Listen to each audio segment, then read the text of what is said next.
بسم اللہ الرحمن الرحیم۔ اخلاق اور آداب میں سے ایک اہم چیز یہ ہے کہ آدمی حلال کمائے، حلال کھائے اور حلال خرچ کرے۔ ٹھیک ہے، اسی موضوع پر آج ہمارا سبق ہے کسب حلال۔ کیا ہے؟ کسب حلال۔ کسب حلال میں ہم 4 چیزوں سے واقفیت حاصل کریں گے۔ سب سے پہلا تو یہ ہے کہ کسب حلال کا معنی اور مفہوم کیا، ہم کسے کسب حلال کہیں گے، کسے کسب حلال نہیں کہیں گے۔ اس کے علاوہ کسب حلال کی اہمیت کیا ہے، کسب حلال کی اہمیت کے بعد تیسری چیز جو ہم اس سے ہوں گے کہ کسب حلال کے مختلف ذرائع کے فضائل، یعنی ایک چیز نہیں ہے جو کسب حلال ہو بلکہ کئی ذرائع ہیں اور تمام ذرائع الگ الگ ہیں اور ان کے فضائل بھی آپ صلی اللہ علیہ وسلم نے بیان فرمائے۔ اور اشیاء تعرف باضدادها، چیزیں اپنی مخالفت کی وجہ سے پہچانی جاتی ہیں۔ تو چوتھی چیز جو ہم اس میں پڑھیں گے وہ کیا ہے کہ کسب حلال کا کیا ہے کہ کسب حرام مال کی کیا نحوست ہے اور اس کا برا انجام کیا ہے۔ ٹھیک ہے میرا بچہ، کسب کا معنی ہے کمانا، حاصل کرنا، کمانا اور حاصل کرنا۔ حلال کا مطلب یہ ہے کہ وہ جائز بھی ہو اور دوسرا کہ اس کا کھانا پینا بھی، اس کا استعمال کرنا بھی جائز ہے۔ صحیح، یہ میں نے 2 چیزیں اس میں شامل کی۔ دیکھیں اب مثلا میں آپ کو ایک مثال دے دیتا ہوں۔ ویسے ہی ایک کافر آدمی ہے، اس نے آپ کو تحفہ دیا، اس کا تحفہ دینا آپ کو جائز ہے۔ تحفے میں اس نے دے دی شراب، اب اس کے لیے تو جائز ہے نا، شراب اس کے مذہب میں جائز ہے، اس نے آپ کو دے دی تحفہ ہے، تو یہ تحفہ لینا جائز تو ہے آپ کے لیے، مگر یہ تحفہ آپ کے لیے حلال نہیں ہے، آپ اس کو خرید و فروخت نہیں کر سکتے۔ آ گیا، یا تو آپ اس کو سرقہ بناؤ گے یا تو آپ اس کو ضائع کر دو گے۔ تو حلال کے 2 جز ہوتے ہیں، پہلا جائز ہو، دوسرا کہ شریعت نے اس سے منع نہ کیا ہو۔ بعض چیزیں جائز ہوتی ہیں، حلال نہیں ہوتی، اس کی مثال آپ لوگوں کو عرض کر دی۔ ٹھیک ہے میرا بیٹا، کسب حلال کا مطلب یہ ہے کہ حلال کی جستجو کرنا، حلال کمانا، حلال طلب کرنا، حلال روزی کمانا، کئی چیزیں اس میں آ سکتی ہیں۔ صحیح، روزی کا حصول بیٹا انسان کی فطری ضرورت ہے، فطرت کہتی ہے کہ آپ روزی کا حصول کریں۔ تمام چیزوں کے لیے فطرت یہی ہے، چڑیا ہو، پرندے ہوں، جانور ہوں، وہ اپنے رزق کی تلاش، اپنی روزی کی تلاش کرتے رہتے ہیں۔ ٹھیک ہے، اسلام دین فطرت ہے۔ اسلام یعنی اسلام کا کوئی حکم ایسا نہیں ہے جو فطرت سے ٹکراتا ہو، چنانچہ دوسرے جو مذاہب ہیں ان میں سے بعض یہ ہے کہ بھائی آپ چلے جاؤ پہاڑوں پر، سمجھ آئی، کوئی کماؤ وغیرہ نہیں، گھر والوں کا کوئی خیال رکھنا ہے یا نہیں رکھنا وہ آپ کا کام نہیں ہے۔ اسلام دین فطرت ہے، وہ کہتے ہیں نہیں، آپ کو لوگوں سے جڑ کر رہنا ہے اور آپ کو کمانا بھی ہے، آپ کو کاروبار بھی کرنا ہے، سمجھے۔ تو انسان کی فطری ضرورت کی تکمیل کو پسندیدگی کی نظر سے اسلام دیکھتے ہیں۔ اس کی جو بھی چیزیں ہیں، فطرتی ضرورتیں، فطری ضرورت جو بھی ہیں، چاہے وہ نکاح ہے، چاہے وہ سفر ہے، چاہے وہ چیزوں سے جانا اور چیزوں کو دیکھنا ہے، سمجھ آئی، اچھے کھیل کو بھی اسلام پسند کرتے ہیں، سمجھ آئی، اس کی حوصلہ افزائی کرتے ہیں۔ تو اسلام جو ہے فطری تکمیل کو پسند بھی کرتا ہے اور اس کے ساتھ یہ بھی چاہتا ہے کہ انسان اپنی ان ضروریات کی تکمیل کے لیے صرف ان ذرائع کو استعمال کرے جن سے فساد نہ ہو، اب ہمیں یہ کیسے پتہ چلے کہ اس سے فساد ہے یا نہیں؟ تو بہت آسان سی بات ہے کہ اس قانون یعنی اسلامی قانون میں ہمیں دیکھنا چاہیے کہ اسلام نے اس کو جائز کہا ہے یا ناجائز۔ اگر اسلام نے اسے جائز کہا ہے اور ہماری عقل کہتی ہے کہ اس میں فساد نہیں، تو ہماری عقل غلط کہتی ہے۔ پوری دنیا کہتی ہے کہ یہ اس میں بہتری ہے، سود کے نظام میں بہتری ہے، رشوت کے نظام میں بہتری ہے، چوری کے نظام میں بہتری ہے، ڈاکہ زنی کے نظام میں بہتری ہے، نشہ آور چیزوں کو بیچ کر ان کے پیسے کمانے میں جلدی امیر ہونے میں بہتری ہے، اسلام کہتا ہے بہتری نہیں ہے۔ تو ہمیں ماننا ہے، کیونکہ کتاب ہدایت کے جو پہلا پیراگراف ہے، کتاب ہدایت قرآن پاک کا جو پہلا پیراگراف ہے، اس میں اپنے ماننے والوں کی جو صفات عرض کی، اس میں ایک صفت کیا ہے؟ یؤمنون بالغیب، وہ بن دیکھے ایمان لاتے ہیں۔ قانون نے کہہ دیا بات ختم، تیری بات سننی ہی نہیں ہے، سمجھ آئی؟ کسب حلال کا مفہوم یہ بھی ہے کہ انسان اپنی ضروریات کو جائز ذرائع سے پورا کرے، اپنی ضروریات کو ذرائع سے پورا کرے، یعنی حاصل ہونے والی چیز بھی جائز ہو اور اس کو حاصل کرنے کا جو ذریعہ ہے وہ بھی، جیسے بکری کا کھانا تو حلال ہے نا، مگر چوری کر کے کھانا وہ جائز ذریعہ نہیں ہے، ٹھیک ہے نا۔ کسب حلال کی اہمیت کی جانب آتے ہیں۔ حلال روزی سے حاصل کرنے کی فکر و کوشش فرائض میں ہے، صحیح؟ چنانچہ آپ صلی اللہ علیہ وسلم نے فرمایا طلب و کسب الحلال فریضۃ بعد الفریضہ، کہ حلال حاصل کرنے کی کوشش فرض کے بعد فرض ہے۔ مطلب یہ ہے کہ اسلام کے جو بنیادی ارکان ہیں وہ 16 ہیں۔ کتنے؟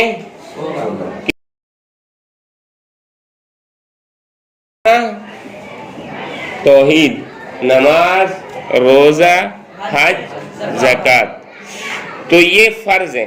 یہ ان کے بعد عبادات کے بعد دوسرا جو فرض ہے وہ معاملات ہے۔ وہ دوسرا فرض کیا ہے؟ معاملات۔ صحیح؟ سمجھ آ گیا کیسے فریضۃ بعد الفریضہ کہا کہ عبادات کے بعد دوسرا فرض کیا ہے؟ معاملات، ٹھیک ہے؟ معاملہ یعنی آپس کی لین دین، حلال روزی کی فکر کوشش اسلامی فرض ہے۔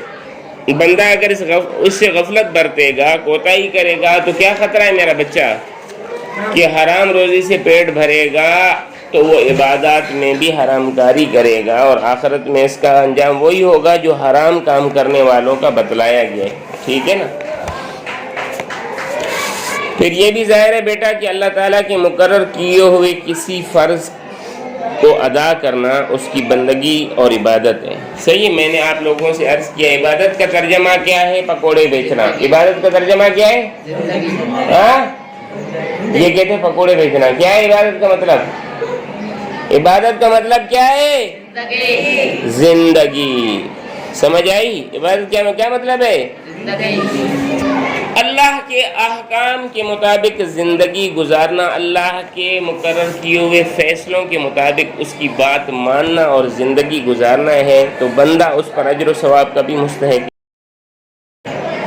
تو جب اللہ کے احکام کے مطابق آپ کیا کرتے ہیں جی، تو اس پر آپ کو اجر و ثواب بھی ملتا ہے، اور جو فریضہ کی ادائیگی پر اللہ تعالیٰ کی طرف سے ملنا بھی چاہیے، ٹھیک ہے۔ تو اس تمام بحث سے ہمیں کیا ثابت ہوا کہ حلال کے حصول کی فکر کرنا، کوشش کرنا، اس میں مشغول رہنا، یہ بھی اللہ کے احکام ہیں، اللہ کی پسند کردہ زندگی ہے، گویا ہم کہیں گے یہ بھی اللہ کی عبادت ہے، اللہ کی تو اس میں مشغول ہونا عین عبادت اور موجب اجر و ثواب ہے، سمجھ آئی؟ اس میں کسب حلال کے لیے طالب، ہر تاجر،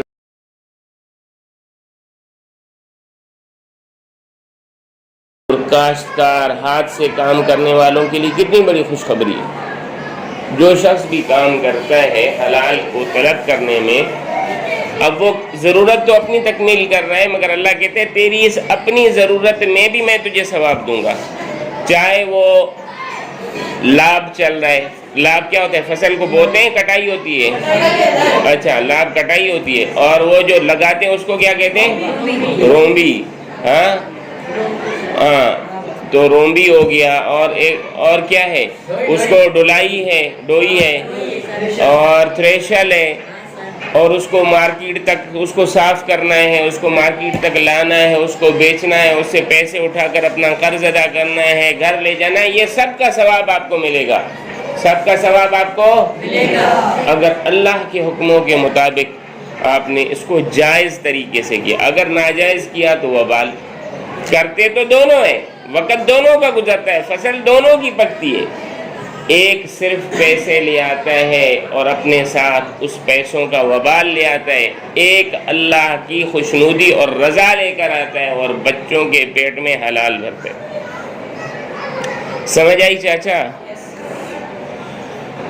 لیکن یہ بہرحال پیش نظر رہنا چاہیے کہ اس حدیث میں صرف کمائی کرنے کو نہیں بلکہ کسب حلال کی تلاش، فکر، جستجو کو فرض قرار دیا گیا ہے۔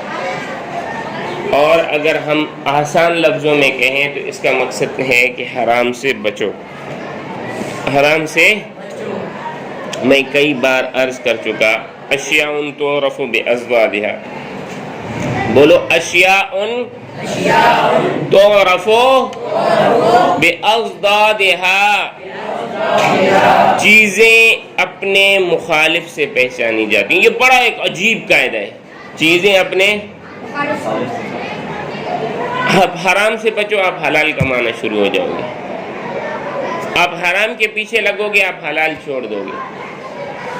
آپ کو یہ سمجھنا ہے کون سی جماعت حق پر ہے، اس کے مخالفین کو دیکھو، اس کے، بہت آسان سی بات، اس کے مخالفین حق پر ہیں یا نہیں؟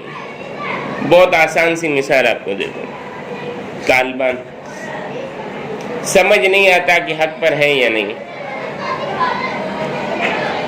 ان کے مخالفین دیکھو، امریکہ 100% یہود، کافر، زنا، فحاشی، عریانی، نشاور چیزیں، ان چیزوں کو عام کرنے والی، اور کچھ ہو نہ ہو ایک طرف 100% کافر ہیں، ایک طرف 100% مسلمان ہیں، اتنا تو سمجھ آ رہے ہیں۔ اشیاء تعرف بأضدادها، چیزیں اپنی مخالفت سے پہچانی جاتی ہیں۔ تو آپ کو اس کا ترجمہ سمجھ آ گیا نا کہ کسب حلال کسے کہتے ہیں؟ کسب حلال کسے کہتے ہیں؟ حلال کو طلب کرنا، حرام سے بچنا، صحیح ہے؟ کسب حلال کوئی بھی آپ سے پوچھے تو آپ کیا کہیں گے؟ حلال کو اور حرام سے، اور اس کی فضیلت کیا ہے کہ آپ صلی اللہ علیہ وسلم نے فرمایا جیسے عبادات فرض ہیں یہ بھی فرض ہیں، معاملات بھی۔ کسب الحلال فریضۃ، طلب کسب الحلال فریضۃ بعد الفریضہ، کیا جی؟ اب بعض ایسے پیشے جن کے متعلق آپ صلی اللہ علیہ وسلم نے فرمایا کہ یہ کام کرو، ٹھیک ہے؟ یعنی دنیا میں 3 قسم کے کام ہیں، دنیا میں ایک ایسے کام ہیں جو نقدی پر ہوتے ہیں، فوراً دیا فوراً لیا، فوراً دیا۔ دوسرا کام یہ ہوتا ہے آپ نے کام کیا اس کے خاص وقت پر آپ کو اس کی اجرت ملتی ہے، صحیح؟ اور وہ مدت تھوڑی ہوتی ہے۔ تیسرے قسم کا یہ کام ہوتا ہے کہ آپ اس کو کرتے رہیں اور تھوڑی زیادہ لمبی مدت کے بعد آ کر آپ کو چیزیں ملتی ہیں۔ تو یہ تینوں قسم کے کاموں کے متعلق آپ صلی اللہ علیہ وسلم کے ارشادات موجود ہیں۔ پہلا جو قسم ہے جس میں فوراً لین دین ہوتی ہے پیسوں کی، چاہے وہ سونا چاندی ہے، چاہے وہ کپڑوں کا کاروبار ہے، چاہے وہ گروسری ہے، چاہے وہ جنرل اسٹور ہے، صحیح ہے؟ چاہے وہ بجلی کا سامان ہے، صحیح ہے؟ چاہے وہ ہوٹل کی لین دین ہے، اور کیا ہے، سبزی والا ہے، اور بتاؤ پلمبر ہے، اور بتاؤ شو روم والا ہے، اور بتاؤ درزی جو ہے اس کو صنعت و حرفت میں ہم لائیں گے، کیوں؟ یہ بیچارہ کپڑے سیتا ہے تھوڑی مدت کے بعد، یعنی ایک چیز آپ کے پاس تیار ہے، یہ رکھی اس نے لی، یہ پہلی قسم، اس کو کہا جاتا ہے تجارت، اس کو کیا کہا جاتا ہے؟ ٹھیک ہے؟ تو سچائی اور دیانت داری کے ساتھ تجارت کرنے والا، کاروبار کرنے والا شخص آپ صلی اللہ علیہ وسلم نے فرمایا انبیاء، صدیقین، شہداء کے ساتھ ہوگا. ٹھیک ہے، ترمذی شریف میں آتا ہے التاجر الصدوق الامین مع النبیین والصدیقین والشہداء. صحیح. جو آدمی سچ کہے گا اور دیانتداری سے کام کرے گا اس کا حشر نبیوں کے ساتھ، صدیقین کے ساتھ اور شہداء کے ساتھ ہوگا. کیوں؟ دیکھیں میں نے آپ کو کہا تھا انعم اللہ علیہم من النبیین والصدیقین والشہداء والصالحین. اللہ نے جن پر انعام کیا وہ 4 درجے، یا تو نبی ہوگا، یا تو صحابی ہوگا، یا تو شہید ہوگا، یا تو اللہ کا ولی ہوگا. آپ صلی اللہ علیہ وسلم نے فرمایا ان 3 لوگوں کے ساتھ اس کا حشر ہوگا. تو یہ جو ہے سچائی کے ساتھ تجارت کرنے والا، دیانتداری کے ساتھ تجارت کرنے والا، یہ اللہ کا ولی ہے. اللہ کا آپ جب سچ بولتے ہیں لوگ آپ سے سامان نہیں لیتے. لوگ آپ سے، بہت کم لوگ ہیں جو سچ مانتے ہیں. سمجھ آئی؟ ان سے جھوٹ بول کر ان کو آپ بیچیں تو وہ بڑی خوشی خوشی لیتے ہیں. بظاہر تو چیزیں نظر آتی ہیں کہ یار گاہک میرے زیادہ ہو گئے، مگر حقیقت کیا ہوتا ہے کہ یہ شخص اپنی آخرت بھی تباہ کر رہے، دنیا بھی تباہ کر رہے. سمجھ گئے؟ بظاہر تکلیف ہوتی ہے مگر انشاءاللہ اس میں بہتری ہوتی ہے. تو تجارت اور سوداگری یہ بڑی آزمائش کی چیز ہے. تاجر کے سامنے بیٹا بار بار ایسی صورتیں آتی ہیں کہ وہ خدا کے حکم کے مطابق سچائی، دیانتداری کا لحاظ کرنے کے بجائے اس وقت اپنی تجارتی مصلحت کے مطابق بات کرے تو ہزاروں بلکہ لاکھوں کا نفع ہو جاتا ہے. اور اگر اللہ کے مطابق بات کرے گا تو وہ نقصان اٹھائے گا. تو جو تاجر اپنی تجارتی نفع و نقصان سے صرف نظر کر کے اللہ تعالیٰ کے حکم کے مطابق ہر حال میں سچائی اور ایمانداری کی پابندی کرتا ہے تو وہ خدائی امتحان میں بہت کامیاب رہتے ہیں. کیا رہتے ہیں؟ کامیاب رہتے ہیں. تو یہ جو حدیث ہے اس میں ایسے تاجروں کو بشارت سنائی گئی ہے کہ قیامت اور آخرت میں اللہ تعالیٰ کے مقبول ترین بندوں کے ساتھ ہوں گے اور اللہ تعالیٰ کی طرف سے ان کی سچائی اور دیانتداری کا کیا ہوگا بیٹا؟ بدلہ اور صلہ ہوگا. اس کے بعد ایسی چیز جس میں تھوڑا وقت لگتا ہے، جیسے فرمایا درزی. دوسرا کوئی ایسا کام بتاؤ جس پر تھوڑا وقت لگتا ہو. چائے بنا کر بیچنے والا.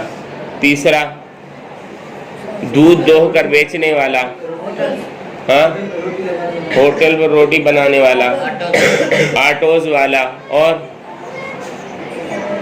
گدا گاڑی والا، رکشے والا. سمجھ آئی؟ سامان اٹھاتا ہے، پہنچاتا ہے، پھر ملتا ہے. اور کوئی اور سیلون والا، اور کپڑے والے کے پاس تو تیار ہے چاچے.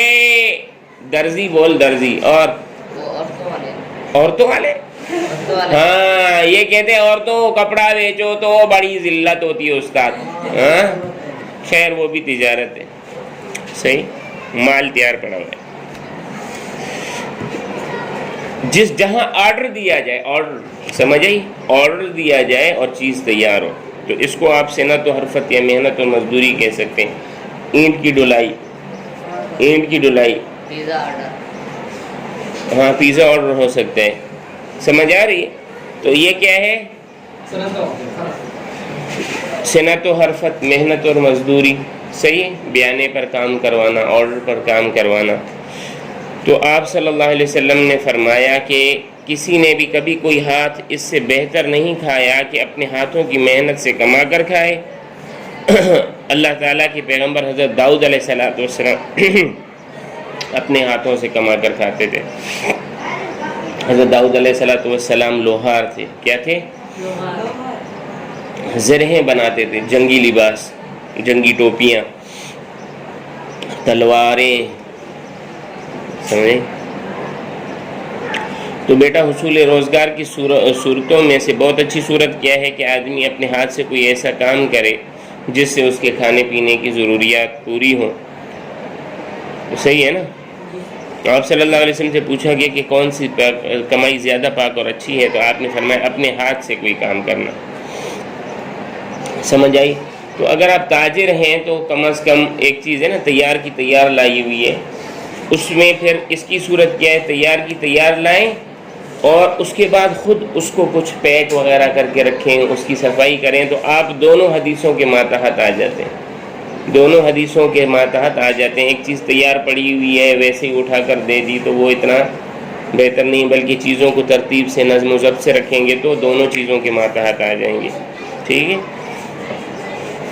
تیسری چیز ہے زراعت، تیسری چیز ہے زراعت، زمین، باغات لگانا، گندم لگانا، کھیتی باڑی کرنا، 6 مہینے، 4 مہینے، 3 مہینے، 50 دن کم از کم لگ جاتے ہیں اس کا نتیجہ آنے میں۔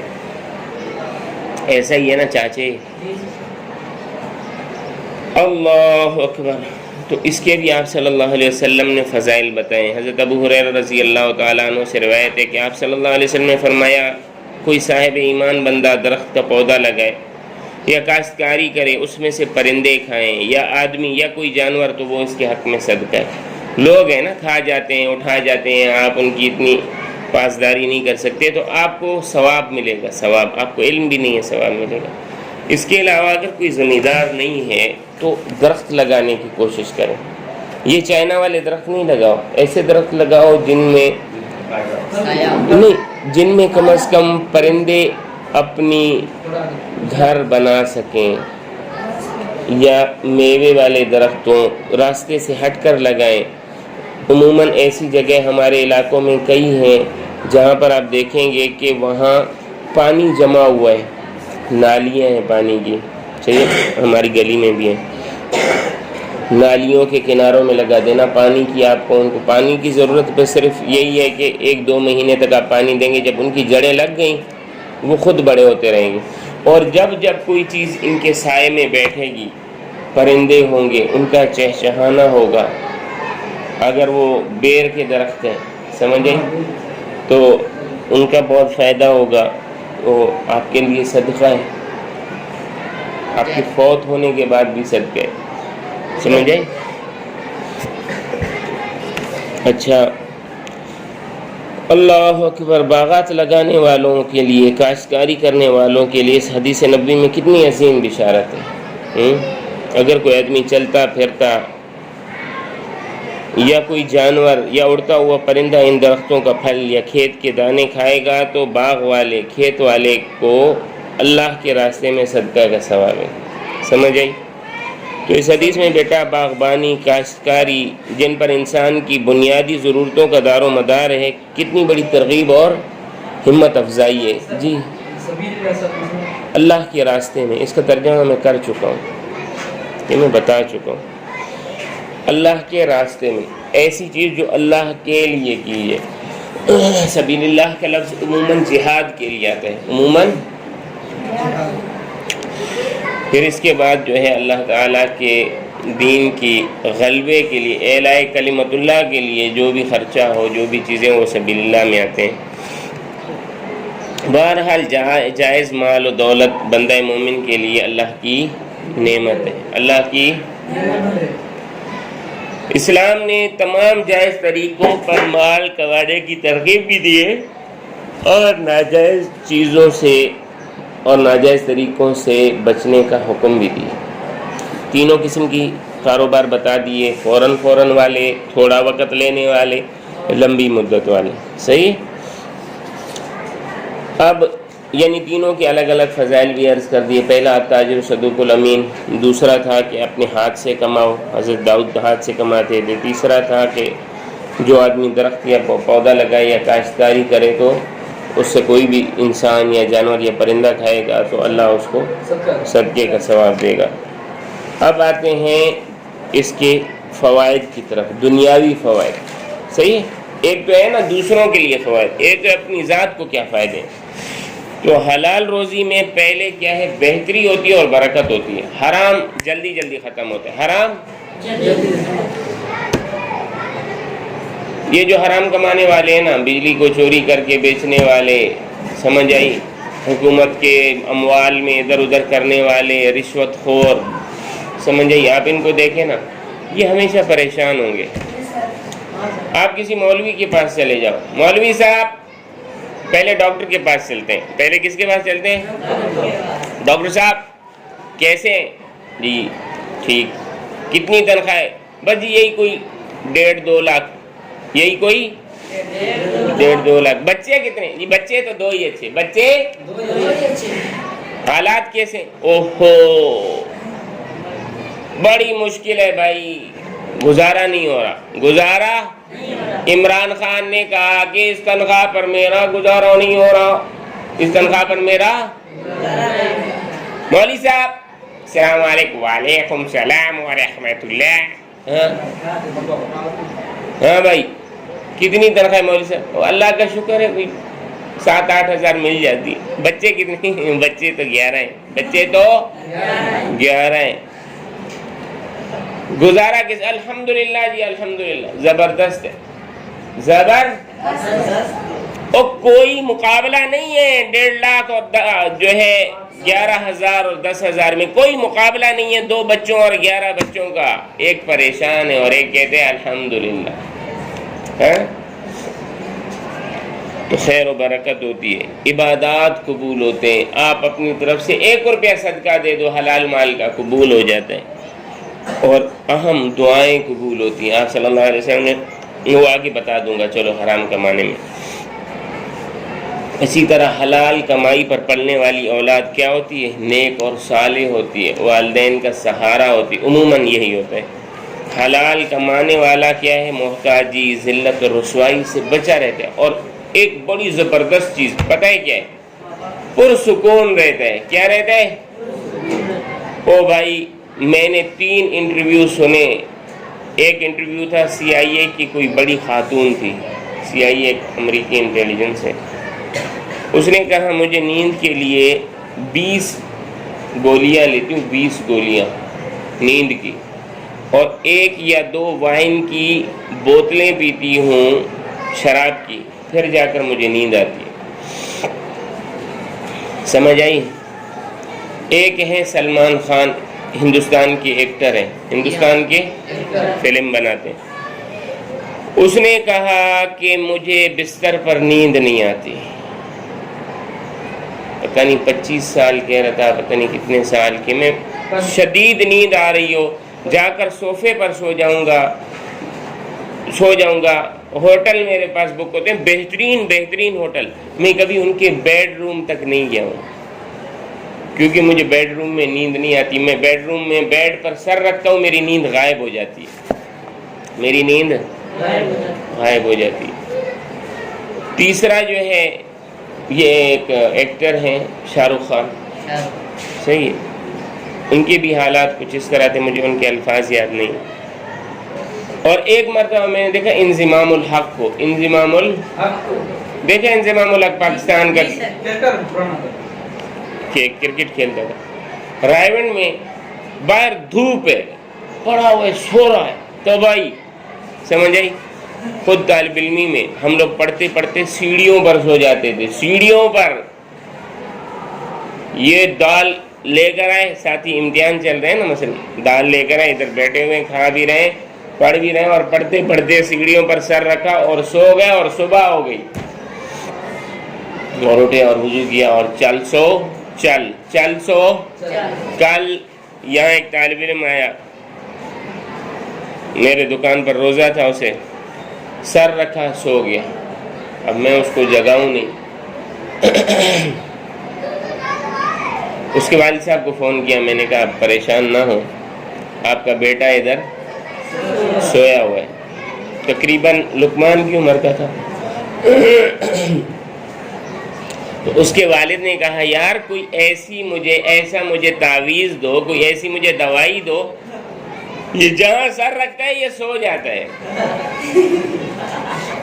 ہاں, کہ اس کی نیند کم ہو. میں نے کہا اللہ کے بندے, لوگ دوائی لیتے ہیں کہ ہمیں نیند آئے, یہ سکون کی علامت ہے. یہ قلبی حلال کماتے ہو, اس کی علامت. سمجھ آئی؟ فضول خرچی نہیں کرتا, دکھلاوے کے لیے عیش و عشرت نہیں کرتا, گمراہی سے بچتا ہے, حرام کاموں سے بچتا ہے. جب حرام سے کمائی ہو نا, آدمی کہتا ہے یار اتنا پیسہ ہے نا, حرام پر خرچ کرو. اپنی آمدنی کو جائز کاموں میں خرچ کرتا ہے، اور ان تمام دنیاوی فوائد کے علاوہ حلال کمائی آخرت کے حوالے سے بہت بہتر ہے، آخرت کے حوالے سے۔ اچھا، آ جاتے ہیں حرام کام، یعنی میں نے آپ کو کہا میں بعد میں بتاؤں گا کہ حرام مال ہے، اس کی نحوست کیا ہے۔ آپ صلی اللہ علیہ وسلم نے فرمایا وہ گوشت، وہ جسم جنت میں نہیں جائے گا جس کی نشو و نما حرام مال سے ہوئی، اور ہر ایسا گوشت اور جسم جو حرام مال سے پڑا بڑا، دوزخ اس کی زیادہ مستحق ہے مسند احمد میں۔ تو اگر وہ ایمان والا ہے اپنی سزا بھگت کر پھر جائے گا، بڑی سخت سزا ہے یار، ہم 8-10 ڈنڈے برداشت نہیں کر سکتے، اٹھا کر آپ ہاتھ جل جائے گرم پانی میں، کتنی شدید تکلیف ہوتی ہے، آگ میں ڈال دیا سال ہا سال، یہ تو بڑا عذاب ہے جی، سمجھ آئی؟ تو اس حدیث میں بڑی سخت وعید ہے۔ حدیث کا ظاہری مطلب تو یہی ہے کہ دنیا کا جو شخص حرام کمائی سے پلا ہوگا وہ جنت کے میں نہیں جائے گا، دوزخ اس کا ٹھکانہ ہے، اللہ تعالی ہمیں اسے بچائے۔ اگرچہ میں نے تفصیل کی کہ وہ چلا جائے گا۔ ایک اور حدیث میں آتا ہے جس نے 10 درہم میں کوئی کپڑا خریدا، ان میں سے 1 درہم بھی، 1 روپیہ بھی حرام کا تھا، تو جب تک وہ کپڑا اس کے جسم میں رہے گا اللہ تعالیٰ اس کی کوئی نماز قبول نہیں کرے گا، اللہ اس کی کوئی نماز قبول نہیں کرے گا۔ کیا مطلب؟ کہ فرض تو ادا ہو جائے گا، اس کو ثواب نہیں ملے گا۔ صحیح، اتنی زیادہ نحوست ہے۔ حلال اور حرام، جائز اور ناجائز میں تمیز نہ کرنا، تو یہ دراصل کیا ہے؟ ایمان کی جو روح ہے نا انسان کے اندر، اس کی موت ہے، روح ایمانی کی موت ہے۔ تو ہمیں کیا چاہیے کہ کمانے کے حرام ذریعے جیسے سود ہے، جوا ہے، ناجائز منافع خوری ہے، رشوت ہے، خیانت ہے، چوری ہے، ڈاکہ ہے، دوسروں کے حقوق چھیننا ہے، جھوٹ بول کر روزی کمانے کے لیے حلال ذرائع استعمال کریں تاکہ دنیا اور آخرت میں ہم کامیاب اور